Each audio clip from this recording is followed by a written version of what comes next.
This is the all-new GNOME 50 and it's a big milestone release that's absolutely packed. The X11 backend has been completely ripped out and Wayland is the only option now. That alone would be enough for a headline, but that's just the beginning. VRR, variable refresh rate, is finally stable and usable here. This is going to make your computer significantly more smoother, gaming is going to be better, desktop animation is fluid, and you can feel it. Fractional scaling 2 is now out of experimental. Remote desktop gets a massive overhaul. The file manager gets a big feature upgrade. Yeah. And we also get a new System D Home D feature here, finally. And this is the biggest game changer for you. I've been playing with the GNOME OS nightly build for some time now, and let me tell you, this thing just feels like everything clicked into place. GNOME 50 is a big release because it's going to land in both Fedora 44 and Ubuntu 26.04 LTS. So yeah, a lot of people are going to be feeling these changes very soon. Alright, let's get into it. Okay, let's address the elephant in the room. GNOME 50 is now Wayland only. The X11 session is gone. And I know that sounds scary, so let's talk about what this actually means for you. X11 is a 38-year-old display protocol. 38 years. And this change to Wayland didn't happen overnight either. GNOME 49 already disabled X11 by default across Fedora 43 and Ubuntu 25.10. Then GNOME 50 Alpha dropped in January 2026 and made it final. The X11 backend was completely stripped out of Mutter, GNOME Shell, GDM and GNOME Session entirely. That's thousands of lines of legacy code, decades of security holes, input snooping vulnerabilities, screen tearing workarounds, finally gone. We're talking a 7% reduction in Mutter's codebase right there. And here's the thing about X11's security model. It was basically a security nightmare by design. Any app on your system could silently watch your keystrokes, peek at other windows, inject clicks. Under Wayland, that's just not possible. Every app is properly isolated. That's a big deal. Now this switch, when it rolls out to big distros like Ubuntu and Fedora, is going to be a big thing. A lot of people, including me, have been daily driving Wayland for years without a single issue. Actually, let's rephrase that, without major issues. But people with NVIDIA hardware, again including me, have not had it so smooth. Of course, things have improved recently. Then there are people who rely on remote desktop tools like No Machine or Rust Desk and automation power users whose tools like XDoTool, Xkill and WType are now dead. Now these are powerful tools and many people have put in a lot of time and effort to set up automations and stuff. So yeah, it's going to be completely broken now. But a majority of old X11 apps will still work. X-Wayland compatibility layer is still there. It covers 95% of legacy apps, Steam, older games, that weird tool from 2020, all still work fine. If X11 workflows are absolutely non-negotiable or needed for you, KDE still has longer X11 support plan. But for most people on modern hardware, you're going to be absolutely fine. You're going to be better. This is an upgrade. Gamers, this one's been a long time coming. Variable refresh rate is finally stable now. FreeSync, G-Sync compatible, adaptive sync, whatever your monitor calls it. It has been sitting behind an experimental flag in GNOME since version 46 back in 2024. You had to manually run a G settings command just to get the toggle to show up in display settings. It was there, but it was a hidden feature. That changes with GNOME 50. VRR is now fully stable. No flags, no terminal commands, just go to settings, flip it on and that's it. And it's not just a UI change. There are real under the hood improvements too. The new deadline based frame scheduling system means the compositor now waits for the perfect moment to present each frame while still capturing your last mouse input right at the deadline. The result, input lag drops noticeably. Tearing is gone. Scrolling and gaming just feels smooth in a way that's hard to describe until you experience it. AMD, NVIDIA and Intel users get the full experience right now. If you're on NVIDIA, you have to use the proprietary GPU driver. The open source driver doesn't support variable refresh rate. Remote desktop on Linux has, let's just say, not the best reputation for a while. Blurry screens, headless setup nightmares, multi-monitor quirks. GNOME 50 is seriously addressing that. The biggest addition is the new headless session service. You can now spin up a full GNOME desktop on a server, a VM or a cloud machine with 0 monitors attached and RDP straight into it. No hacks, no manual workarounds, it just works. This alone is huge for system admins and home server users. This thing alone is going to make VPS machines and cloud computers more accessible and usable to more people who don't particularly want to use terminal commands for everything. And this headless session feature, it opens up something really interesting. Because think about it, GNOME 50 can now run a full desktop with 0 monitors attached and you can RDP straight into it from anywhere. Your phone, your laptop, your office machine, a full Linux desktop in the cloud accessible from everywhere. And that's exactly where today's sponsor Hostinger comes in. Hostinger lets you spin up a Linux VPS in literally one click. Pick Ubuntu, Fedora, whatever you want. And they even have a built-in Ubuntu graphical remote desktop option that sets up the whole thing for you automatically. One click and you've got your own cloud machine with full graphical desktop ready to remote into from anywhere in the world. No hardware, no setup headaches, just your personal Linux machine living in the cloud. You can even run your own n8n automations or OpenClaw on it. Everything is just one click setup. Go to hostinger.com/linuxtex or use the link in the description. Use the code LinuxTex to get a sweet discount. Seriously, check them out. Then there's the high DPI Overhaul. Remote and virtual displays now scale properly using a new pipe wire tag. If you ever RDP'd into a machine and everything looked like a blurry mess on your 4K screen, that's fixed. Virtual monitors also support mode emulation now, so your remote display behaves like a real one. On top of that, camera redirection on your webcam works inside remote sessions. This is actually phenomenal. This makes remote desktop sessions actually usable and workable for many workflows and many people. Then there's the Kerberos authentication for enterprise single sign-on and connection throttling for better security. This thing, it's targeted to fix real pain points. But for remote workers and server admins, GNOME 50 just became a much more serious option. If you're on a 4K laptop or high-res monitor, you know the struggle. 100% scaling and everything is tiny, 200% and everything looks massive. What you want is something in between, 125%, 150%, 175%. And until now, getting that in GNOME meant digging into the terminal and running a G settings command to unlock an experimental flag. It wasn't exactly user-friendly. GNOME 50 fixes that.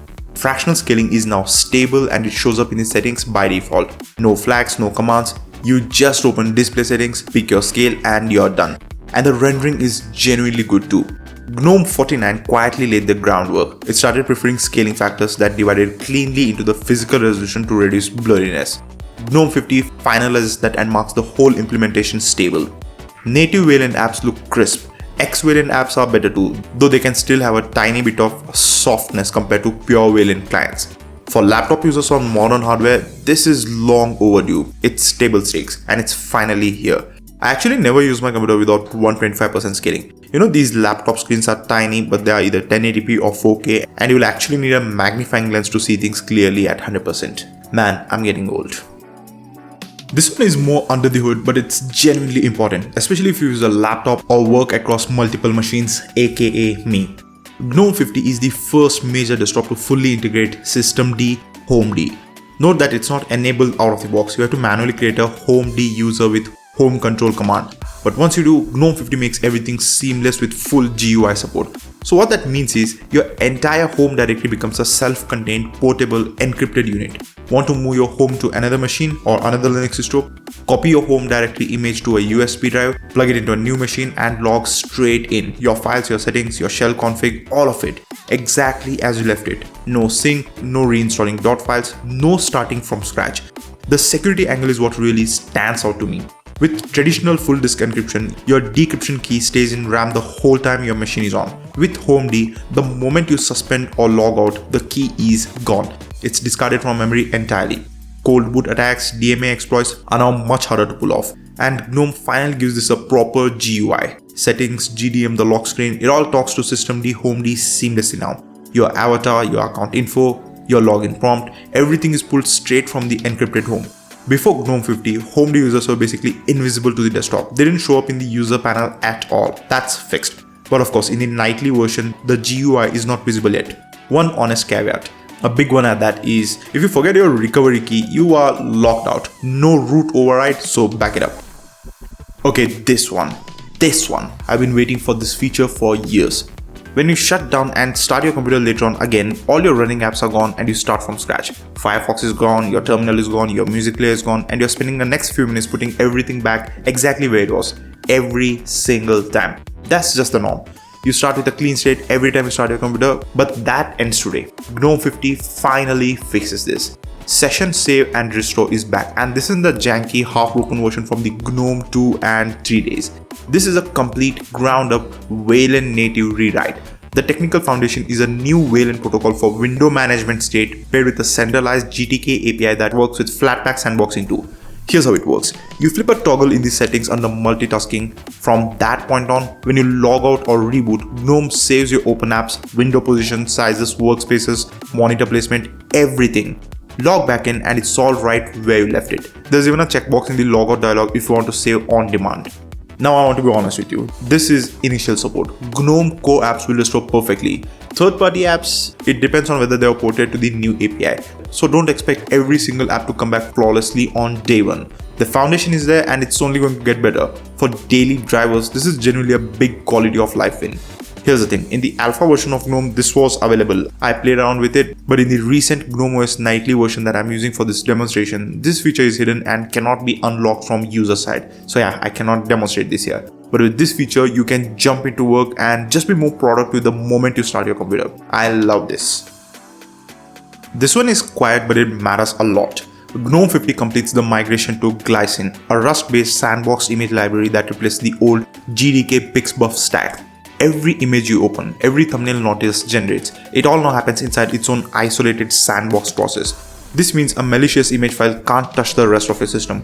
The old library had dozens of big vulnerabilities over the years. That's just not acceptable anymore. And it's not just security. Glycin 2.1 lands with GNOME 50 and brings JPEG 2000 support enabled by default, plus XPM and XBM, the last legacy formats that were still unprotected. Lupe, the image viewer, now handles all of them natively. You won't notice Glycin directly, but you'll notice Nautilus feeling snappier and you'll have one less thing to worry about security-wise. Nautilus, GNOME's file manager, gets a set of feature updates that make it just work better. Let's start with thumbnails, because this one is immediately obvious. Thumbnails now load asynchronously using Glycin, the same sandbox Rust-based image library that we talked about just now. Open a folder with hundreds of photos and instead of waiting for the whole thing to populate, thumbnails just appear fast, smooth, no lag. The difference in speed is genuinely night and day. Search got a meaningful upgrade too. You can now apply multiple file type filters simultaneously. Search for, report and filter for images and PDFs at the same time. Previously you were limited to one filter. Sounds small? It isn't, especially when you're managing a messy downloads folder. Batch rename also got a proper rework. This is important. The UI is cleaner. It's now a real Nautilus operation with undo support. And when you actually run a large rename operation with more than 30 files, the CPU used to freeze and lock up. That's gone now. All the powerful options are still there. Find and replace, sequential numbering, metadata based renaming. Then there's the grid view captions dialog. Now actually discoverable in the view menu instead of being hidden in dconf. You can now show up to 3 rows of metadata below each file icon, size, date, permissions, whatever you want. So you just enable it and this is cool. It just adds more information transparency to your file manager. I love this. I work with files and folders all the time and being able to see this additional data really makes my life much easier. I mean, knowing when I last accessed a folder size, it just gives me information that I need for my work. And a bunch of smaller wins, lower memory usage, cleaner sidebar status messages, and Ctrl plus insert and Shift plus insert now work as copy and paste shortcuts. Collectively, Nautilus in GNOME 50 feels like the file manager finally caught up to itself. I want to take a moment here because this one matters beyond just the feature list.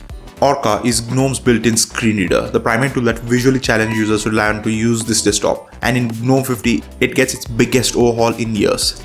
First, the preferences window is completely redesigned. It's clean, modern, and actually feels like it belongs in 2026. More importantly, all settings are now global. Before you had to configure things per app, that's gone. Change a setting once, it applies everywhere. The standout new feature is automatic language switching. If you're reading a multilingual web page or a document, Orca now detects the language on the fly and switches text to speech voice automatically. No restarts, no manual toggling. This is just a fantastic update. Electron apps, VS Code, Discord, Slack now get sticky focus mode automatically. Anyone who's tried to navigate those with a screen reader before knows how painful that was. That pain is largely gone now. And browse mode, previously limited to web content, now works across all document content. PDF, LibreOffice, help documents, consistent navigation everywhere. This is again huge. I've always felt that GNOME desktop developers have really cared about accessibility features and making this desktop more usable by more people, and them doing a big overhaul here just shows that they care. Fantastic work, guys. Okay, this one is just delightful. GTK 4.22 ships with a brand new native SVG renderer and a stateful animated icon format. Icons can now morph, fade and blur between states.